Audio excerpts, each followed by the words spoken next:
कांग्रेस ने राजनीतिक परिस्थिति को देखते हुए ये सोचा कि इस बार अगर हम अविश्वास प्रस्ताव लाएंगे तो किसान आंदोलन की वजह से शायद जो सत्ता पक्ष है उसके कुछ लोग उनको समर्थन दें, लेकिन ऐसा हुआ नहीं।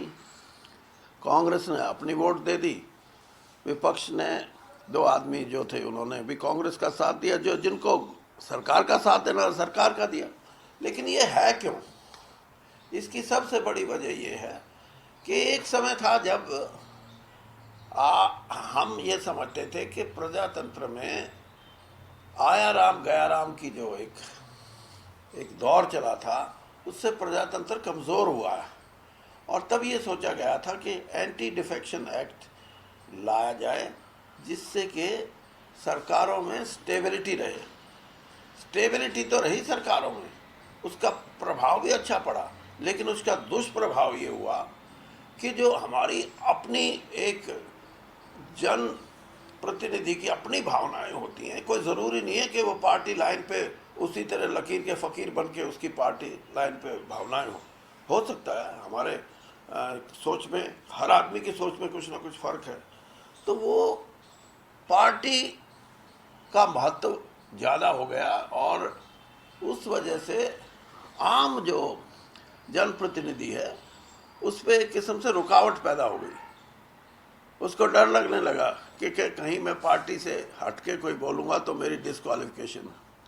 तो ये इस पे सोच विचार की ज़रूरत है कि सही प्रजातंत्र में, पार्लियामेंट्री डेमोक्रेसी में, अगर आप ये कहें कि हमारी डेमोक्रेसी अभी तक परिपक्व नहीं हुई इसलिए परिपक्व करने के लिए एंटी डिफेक्शन लॉ ज़रूरी है, तो मैं ये नहीं मानता। भारत का वोटर भी और भारत का जनप्रतिनिधि भी वो अपनी जिम्मेदारी भी समझता है, लेकिन कहीं ना कहीं आपको मिलेगा कि फ़र्क आया है, और ये फ़र्क आपको इस जो नो कॉन्फिडेंस मोशन था इसमें भी आपको नज़र आया होगा कि कौन क्या भाषा बोलता है और बाहर क्या बोलता है। यही फ़र्क है जिसकी वजह से मैं ये मान के चलता हूँ कि कुछ ना कुछ एंटी डिफेक्शन एक्ट के बारे में एक नई सोच पैदा करनी पड़ेगी। लेकिन सर, कुछ नेताओं के जो पहले बयान आए थे कि किसानों के साथ हैं, लेकिन अंदर में कहते हुए दिखाई दिए कि वो सरकार के साथ हैं, इसको कैसे देखते हैं आप?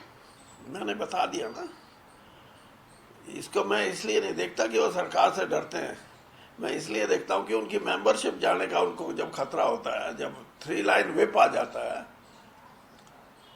तो हो सकता है कांग्रेस में भी 3 लाइन व्हिप किया तो कांग्रेस में कोई सरकार के पक्ष में बोलना चाहे तो वो ही वुड एनकर डिस्क्वालिफिकेशन, और अगर वहाँ से कुछ लोग बोलना चाहते थे उनको भी यही था।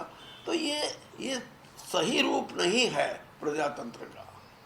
पर्सनल हमारी अपनी अभिव्यक्ति का अधिकार जो फंडामेंटल राइट है वो कहीं ना कहीं उससे इन्फ्रिंज होता है, उस पर रोक लगती है। लेकिन सर, अगर किसानों की बात करें, लगातार वो लोग बैठे हुए हैं, 100 दिन से ज़्यादा हो गए हैं, सरकार और किसानों की बातचीत बंद है। लगता है कि जल्दी ही सरकार और किसानों की बातचीत और ये जो मसला है हल हो। मैं तो चाहता हूँ, मैं शुरू से मैं प्रयासरत था।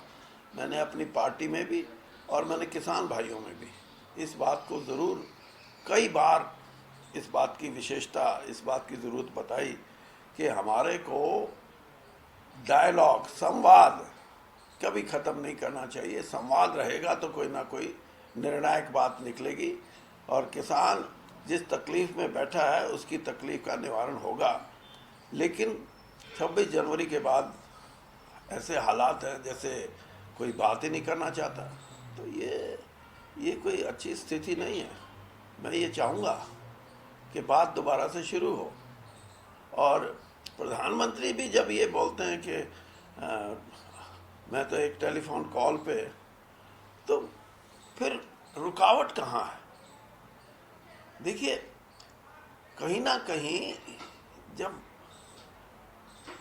विश्वास की कमी होती है तब ऐसी बातें उभर के आती हैं, और कॉन्फिडेंस रिस्टोर करके अगर हम बात शुरू करेंगे तो उसके सार्थक परिणाम निकलेंगे।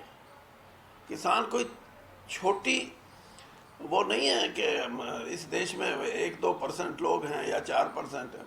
आज भी 62% लोग किसानी करते हैं और वो बहुत बड़ा वर्ग है समाज का।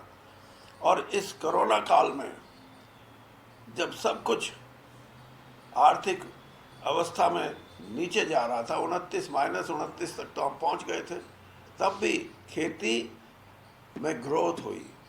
3.4% ग्रोथ खेती में हुई कोरोना काल में, और 4.7% खेती और खेती के उत्पाद का एक्सपोर्ट हुआ।